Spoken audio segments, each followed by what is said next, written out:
Ahojte, moje meno je Ondrej Kandráč a posledný rok až dva zažívam na jednej strane veľmi pekné a pracovne úspešné obdobie, na druhej strane je tých povinností tak veľa, že niekedy mám chuť zrelaxovať a oddychnúť si. Aj v tejto chvíli som práve donahrával v jednej televízii a chystám sa na jednu večernú akciu a môj život sa často odohráva aj v tomto malom priestore tohto auta.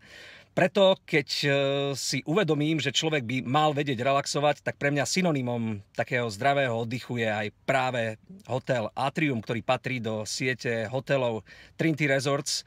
A vraj je veľmi dobré aj v Sitne a takisto aj v Senci, tak ak to budem môcť niekedy na vlastnej koži zažiť, tak budem veľmi, veľmi rád a odporúčam to aj vám, pretože minimálne ten starý Smokovec a ten nádherný hotel, ktorý tam je baby friendly. Veľmi príjemný a priateľský ku mne, k mojej rodine a myslím si, že aj k ďalším zákazníkom. Tak vás tam srdečne pozývam, príďte, možno sa tam uvidíme a zahráme si.